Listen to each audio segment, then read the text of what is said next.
Right now, finally, to wrap up, just looking at the salary cap, we've had a few teams coming in here with all the dollars to spend. We've had a few teams coming in here kind of balling on a budget. When we look at kind of the remaining available free agents, the remaining available dollars to spend, just want to go around real quick and say, who do you think is going to wind up with the best free agency when all this is said and done? Oh, I mean, I like what the Patriots have done. And I'm going to say this with the caveat because I know everybody's going nuts over what they've done. They put themselves in this position, right? Like they didn't draft very well. There's a reason why they were in that spot to begin with. And if they had drafted well, they'd have their own players to pay right now. It's like, if you want to look at it with the other teams that have money to spend, the Colts are a good example. The reason the Colts aren't spending, because they're going to go pay Quentin Nelson and Darius Leonard.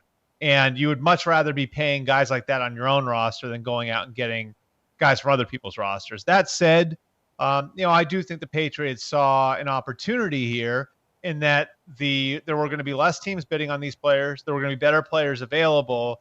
So there's a little bit of an inefficiency there where the markets weren't going to go to where they normally go in unrestricted free agency.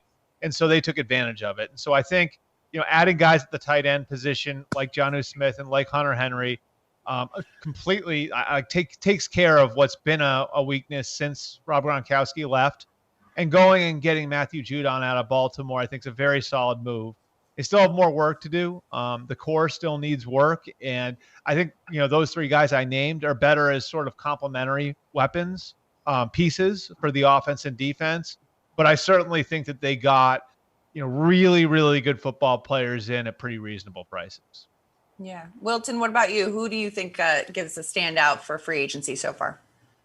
When I look at the Patriots, but then also I look at Tampa Bay and how they were able to keep the team together. I know for me, usually when you look at Super Bowl teams, it's hard to keep that core of a team together, following into the next season. So, of course, the big thing was, obviously Tom Brady comes back.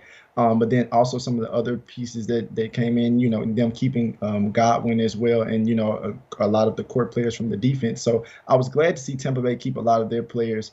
In terms of a team that I would say that I'm still concerned about, would obviously for me be the Saints. Like I said, not sold on their quarterback situation just as yet. And then also they lost some key pieces on the defensive side of the ball, and cornerback Janoris Jenkins. So in considering that, defense helped them out a lot in situations last year and the year before that, in those deep playoff runs. So I'm interested to see, how they fare throughout the rest of free agency. Absolutely. Got a lot of pieces left to fall. Fabs, who stands out to you? Well, the Patriots, certainly from a real football perspective, but this is where fantasy and reality sometimes aren't the same, right? The Patriots bring in Hunter Henry and Jonnu Smith and Nelson Aguilar and Kendrick Bourne, and all of a sudden, hey, you got all these weapons for Cam Newton. That's great news. But from a fantasy standpoint, it stinks. There's a lot of mouths to feed. Julian Edelman's still under contract. N'Keal Harry's still under contract. The law firm of Jacoby Myers is still under contract. And when you look at tight ends on the same team producing top 12 numbers based on fantasy points, it's only happened 4 times since 2000. One of those was the Patriots with Aaron Hernandez and Rob Gronkowski, but Tom Brady was the quarterback. He's not the quarterback now. So from a real football perspective, have the Patriots gotten better? Yes. From a fantasy football perspective, they've gotten more confusing. And I think the team that's gotten better from a fantasy perspective is Washington. They bring in Curtis Samuel. You've already got Terry McLaurin. They bring in the Amish rifle, Ryan Fitzpatrick. We get another year of the beard and the greatness that is Fitzmagic. And now you've got some real good fantasy options there. Antonio Gibson is an up-and-coming young running back. Fitzpatrick's going to have QB2 value. Logan Thomas had a breakout in the second half of last season. McLaurin's going to be a wide receiver too. And I think Curtis Samuel will see a bigger target share in Washington than he did ultimately in Carolina last year with Robbie Anderson and DJ Moore in the mix.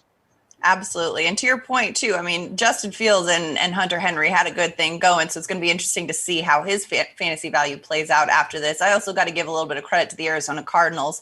I mean, J.J. Watt, a lot of people didn't see that one coming. He signed there. Bringing in A.J. Green is going to be good. The Cardinals are doing a good job of building around Kyler Murray in his rookie deal, giving him the option and the best position to succeed.